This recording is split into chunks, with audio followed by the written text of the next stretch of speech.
সেদিন আমি মাছ কিনছিলাম, সিলভার কাপ মাছ। বাসার কেউ পছন্দ করে না, তাই আজকে ভাবলাম যে এতগুলো মাছ তো আমি একা খাইতে পারবো না। আজকে নিজের মনের মতো করে একটা রেসিপি মেক করলাম। তাই প্রথমে মাছগুলো সুন্দর মতো ধুয়ে ম্যারিনেট করে ভেজে নিচ্ছি। খুব কড়া করে ভাজতে হবে না, হালকা ভাবে জাস্ট সেদ্ধ হলেই হবে। হালকা ভাবে মাছগুলো ভেজে নেওয়ার পর মাছের কাঁটা বেছে নিচ্ছিলাম সুন্দর মতো, যেন কাঁটা না থাকে। কাঁটা বেছে নেওয়ার পরে এই তো মাছের স্কিনও আমি নিয়ে নিয়েছিলাম, স্কিনটা সুন্দর ছিঁড়ে দিয়ে দিচ্ছিলাম। তারপরে আদা রসুন বাটা দিয়ে দিলাম, তারপরে দিয়ে দিলাম পেঁয়াজ আর কাঁচামরিচ কুচি। পেঁয়াজ কাটতে যেয়ে দেখছি পেঁয়াজ বেশি নাই, তাই অল্প পরিমাণে পেঁয়াজ দিলাম। তারপরে দিয়ে দিলাম ম্যাগি মশলা, স্বাদ মতো লবণ, হলুদ গুঁড়া, মরিচের গুঁড়া, সবকিছু পরিমাণ মতো দিয়ে দিচ্ছি।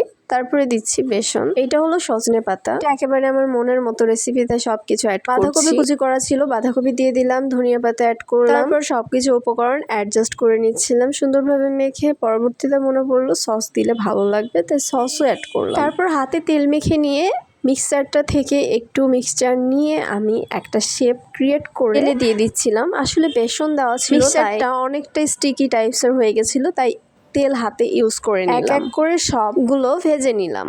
তা আমি সুন্দর মতো সাজিয়ে দিচ্ছিলাম। পরবর্তীতে সাজানোর পরে আমি যখন দেখলাম যে সাজানোর জন্য মানে সাজানোর চক্করে আর কি অনেক জায়গা বেঁচে আছে, তো মনে মনে ভাবতেছিলাম যে এখন গ্যাসের যেই দাম, এত স্টাইল করে আমার রান্না বান্না করলে হবে না। জায়গাগুলোতে দিয়ে দিলাম বড়াগুলো। ভাইকে টেস্ট করানোর জন্য 2টা বড়া এখান থেকে তুলে নিলাম। টেস্ট করে বলছে এভাবে ভালো লাগছে অনেক খেতে। তারপরে সবগুলো বড়া ভাজা কমপ্লিট হয়ে গেছে, সবগুলো নামিয়ে নিলাম।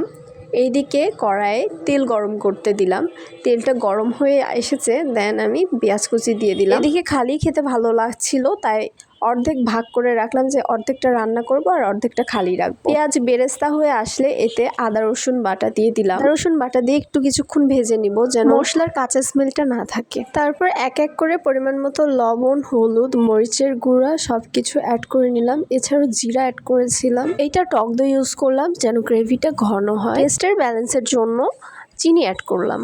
তারপরে পানি অ্যাড করে ঘন একটা গ্রেভি মেক করার ট্রাই করছিলাম। যারা মাছ খেতে পছন্দ করেন না, তারা এইভাবে রান্না করে একবার ট্রাই করবেন, অবশ্যই খেতে ভালো লাগবে ইনশাআল্লাহ। তারপরে এই ঘন গ্রেভির মধ্যে সব কিছু আমি অ্যাড করে দিচ্ছি। এক এক করে দেখতেই পেলেন, প্রথমে বড়াগুলো অ্যাড করে ধনিয়া পাতা আর সস দিয়ে।